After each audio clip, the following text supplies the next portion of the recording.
क्या आप ऐसे वाक्य बोलना चाहते हैं जो दिल को छू जाएं? जैसे वो मुझे अच्छा नहीं मानता है, या फिर हालात ने उसे क्या से क्या बना दिया।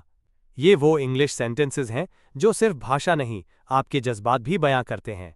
इस वीडियो में हम सीखेंगे ऐसे ही पावरफुल सेंटेंसेस के इंग्लिश अनुवाद जो बोलने में आसान हैं, समझने में दिलचस्प और काम आते हैं हर रोज। Hi and hello, welcome back to your own channel English and study. तो वीडियो को अंत तक जरूर देखिए और ऐसे ही ढेर सारे सेंटेंसेस सीखिए जो आपके इंग्लिश बोलने के अंदाज को बदल देंगे। तो चलिए बिना देरी के वीडियो शुरू करते हैं। मैं राम को अच्छा समझा था, वो मुझे अच्छा नहीं मानता है। मैं उसे अपना भाई मानता हूं। इन सब वाक्य में समझना या मानना वाक्यांश आया है। इसके लिए इंग्लिश में कंसिडर वर्ब का यूज होता है, जैसे मैं राम को अच्छा समझा था। तो इसकी इंग्लिश होगी I had considered Ram good, वो मुझे अच्छा नहीं मानता है। तो इसकी इंग्लिश होगी he doesn't consider me good, मैं उसे अपना भाई मानता हूं। तो इसकी इंग्लिश होगी I consider him my brother. एक और वाक्य को इंग्लिश में बनाएंगे, जैसे वो मुझे अच्छा नहीं मानता है। तो इसकी इंग्लिश होगी he doesn't consider me good. इस प्रकार हम और भी ऐसे वाक्यों को इंग्लिश में बना सकते हैं। तो बढ़ते हैं आगे। मोहन मार खाने के लायक ही है, वो ऐसे काम के लायक ही है। तुम यहां बैठने के लायक ही नहीं हो। इन सब वाक्य में लायक शब्द आया है। इसके लिए इंग्लिश में डिजर्व्स वर्ब का यूज होता है, जैसे मोहन मार खाने के लायक ही है। तो इसकी इंग्लिश होगी Mohan truly deserves a beating, वो ऐसे काम के लायक ही है।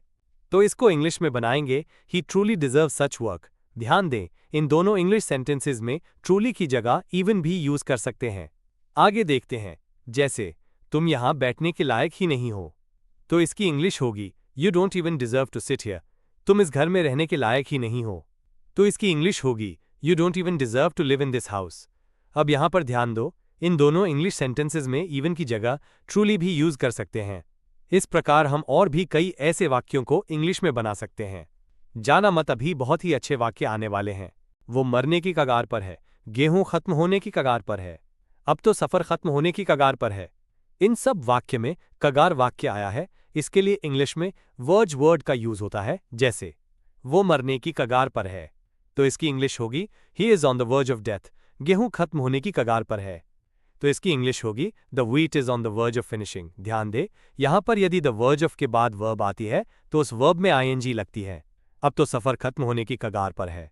तो इसकी इंग्लिश होगी the journey is on the verge of ending. एक और वाक्य को इंग्लिश में बनाएंगे, जैसे पूनम सोने की कगार पर है। तो इसकी इंग्लिश होगी Poonam is on the verge of sleeping. इस तरह हम और भी कई ऐसे वाक्यों को इंग्लिश में बना सकते हैं। अभी बहुत अच्छे सेंटेंस आने वाले हैं। लगता है वो आज नहीं आएगा, लगता है पूनम आज खाना नहीं खाएगी, लगता है आज उसका उपवास है। इन सब वाक्य में लगता है वाक्यांश आया है। इसके लिए इंग्लिश में इट सीम्स का यूज होता है, और इट सीम्स की जगह पर लुक्स लाइक का भी यूज कर सकते हैं, जैसे लगता है वो आज नहीं आएगा। तो इसकी इंग्लिश होगी it seems he won't come today. ऐसे भी बना सकते हैं looks like he won't come today. लगता है पूनम आज खाना नहीं खाएगी। तो इसकी इंग्लिश होगी it seems Poonam won't eat today. ऐसे भी बना सकते हैं looks like Poonam won't eat today, लगता है आज उसका उपवास है। तो इसकी इंग्लिश होगी it seems she is fasting today. ऐसे भी बना सकते हैं looks like she is on a fast today. एक और वाक्य को इंग्लिश में बनाएंगे, जैसे लगता है आज वो स्कूल नहीं गया होगा। तो इसकी इंग्लिश होगी it seems he might not have gone to school today. ऐसे भी बना सकते हैं looks like he didn't go to school today.